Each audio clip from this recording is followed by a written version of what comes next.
Good evening, ladies and gentlemen, and welcome to the Chicago Laborers Training Center. My name is Peter Ruff, and I'm the administrator of the Training Fund. And I'd like to welcome all of our distinguished guests tonight, especially the Blue-Green Alliance. We are very honored to have them here at our brand new training facility. We built this facility and moved in January of this year. It's a 72,000 square foot facility on 24 acres in the great city of Chicago. We have utilized this for training of our union laborers throughout the Chicagoland area. And fortunate enough that we've now begun the weatherization training in our area as well. As you can see behind me, we have our training mock-ups, and we've been training people in the last couple of months. We hope that many more jobs are created within this green construction area. I'd like to now introduce Dr. Victoria Cooper.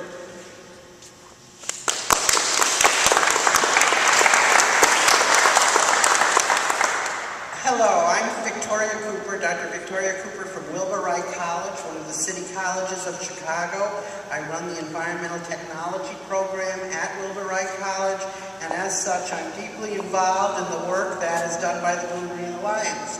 I support their work and have worked with the laborers to try to develop a curriculum for weatherization and other aspects of building a green economy. I'm here today to talk about what I think is important. And this tour reminds us that millions of people are out of work. And right now, there's legislation stalled in Congress. And our legislators have to get back to work to pass some legislation that will enable us to do the tasks that we need to do, which is to get off foreign oil and to create a green economy in the United States. Thank you very much, and I will turn this over to Mr. Jack Darren, who is from the Sierra Club in the state of Illinois. My name is Jack Darren. I'm the director of the Sierra Club Illinois chapter. And the Sierra Club is proud to partner with our allies in labor to form the Blue-Green Alliance to fight for a cleaner energy future. And finally put the old myth to rest that jobs and the environment are somehow in conflict. In fact, it's really quite the opposite. One of the single greatest job creation engines that we can put to work in this country would be a 21st century energy policy that not only creates a cleaner environment, but invests in the technologies of the future to give people hope of a better economic future and a better environmental future. A future where our friends in the laborers are getting work on construction projects, helping people weatherize their homes to save money on energy efficiency. Our friends in the electrical workers union are busy doing solar energy projects. The steel workers are creating the raw materials for a wind energy industry. The list goes on and on of the types of economic activity that we could create if we got serious about getting off foreign oil and creating a cleaner future for our kids. We are doing our part in Illinois. We're getting serious about weatherization, about solar, about wind energy, and we are creating jobs even in the midst of this recession. But we can't do it alone. Our energy policy has to be tackled by our federal government. We know that our president is trying to move us in the right direction. We need the Senate to follow his lead, and this fall take strong action to enact clean energy jobs legislation to build on what we're doing here in Chicago and deliver more and better jobs for those of us here in Illinois, a cleaner environment, and a planet that our kids can live with for the future. Thanks.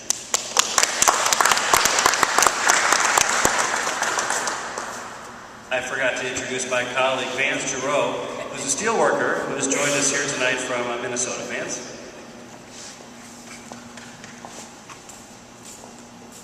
Hi, my name is Vance Drew. I'm a union steel worker. I'm a father. I'm a husband. I live in a small northern Minnesota town. I work at an even smaller northern Minnesota town. I work at a place called Mintech. It's owned by U.S. Steel, and I am part of the first step in the process of clean energy. Where I work, we mine taconite. It's basically a rock that contains iron ore. We go ahead and take that taconite, we process it, we roll it into pellets, and ship it off to steel mills, and it's a key ingredient in making steel. A lot of people don't think of my job as really a green energy job or a clean energy job, but it really is. If we're talking about creating more jobs and creating some clean energy jobs, you're going to need some steel. If you're talking about more construction, you're going to need some steel. If you're talking about making windmills, you're going to need some steel. So we do play an important role in this. I joined this bus tour for various reasons. One of the reasons is there are too many Americans out of work right now. It's really hard to take to when we do have some jobs that we can go ahead and put these people to work for. We have a cause which we need to address. We have a cause that Japan is addressing, China is addressing, and America is not addressing it to the extent in which we should be. So it's just really hard for me to see other union brothers and sisters out of work. Other union brothers and sisters who are working reduced hours when other countries are going ahead and taking the lead on this and putting their people to work when we are not putting our people to work.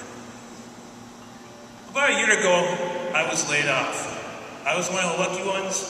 I was only laid off for about 3 months. But there were some people in our sister facility, which was about 60 miles away from us, that another U.S. steel plant called Keytech. Some of those people are laid off for over a year. It's really hard to sit back and see your brothers and sisters go through that.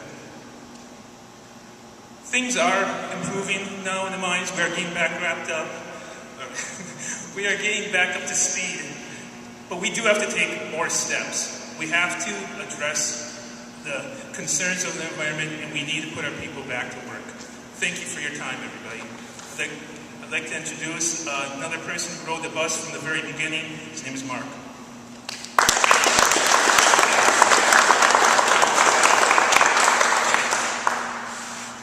First of all, I'd like to thank you for allowing us to come here and speak. My name is Mark Mulholland. I'm a factory worker, a steel worker from Fremont, Ohio, local 1915.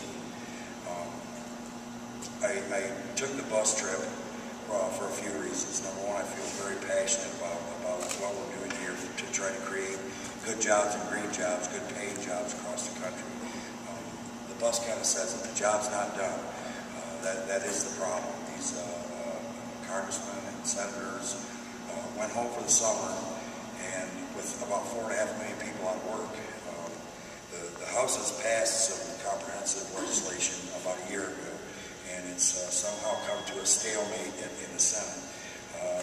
I work for the steelworkers as a rapid response. I'm a congressional coordinator, so I go to the Capitol Hill, and I talk to these senators and I talk to these Congress people to try to get decent legislation passed. And it seems to me that they're up there fighting on who's a Republican and who's a Democrat.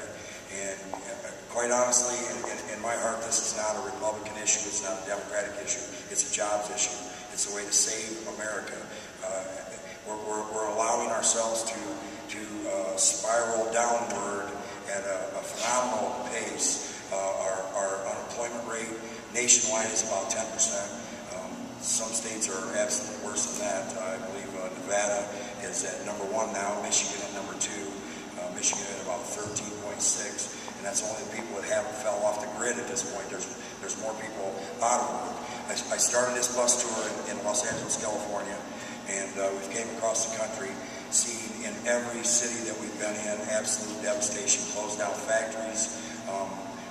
You ride down the interstate, there's people living under bridges, people living in boxes in the cities, people standing on the street corner with signs saying, "I'll work for food." I just feel it's appalling that these people can't get together and work together.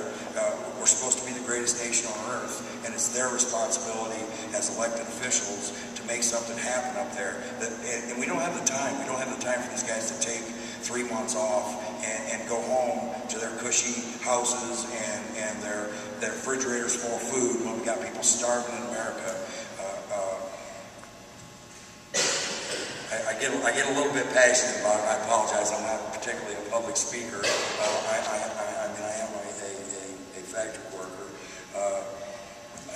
Once again, I'd like to thank everyone for allowing me to come here, allowing me to ride this bus. It really is an honor.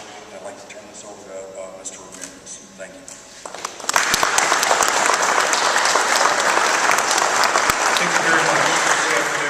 It's a pleasure to be with so many distinguished folks here today. They come from different backgrounds, different sectors, and different organizations, but today we're all here for the same reason.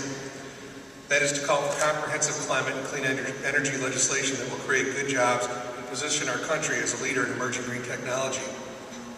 As president of the Chicago Federation of Labor, we represent more than 300 different local unions, totaling 500,000 union members in Chicago and Cook County alone. The economic picture in this country right now is bleak. Here in Chicago, we have double-digit unemployment. In the building and construction trades, we're talking about 30 to 40% unemployment. We've lost hundreds of thousands of jobs in Illinois over the last year. And two of the industries hit hardest by the recession have been construction and manufacturing. Climate and clean energy legislation will put people to work, rebuilding our economy and moving us forward in a new global market for clean energy technology. We are talking about an investment in our workforce and an investment in our future. Organized labor is proud to join the Blue-Green Alliance in supporting this initiative. And the Chicago Federation of Labor and many of our affiliated unions believe in this cause and the benefits it will bring to our country. The laborers, steel workers, sheet metal workers, auto workers, service employees, communication workers, and the list goes on and on. Just look at the commitment from these local unions in preparing our workforce to meet the new demands of the new green economy. Right here in Chicago, the laborers are working on weatherization initiatives to make homes more energy efficient, building an infrastructure of renewable resources and energy such as wind, other initiatives and innovative projects as well.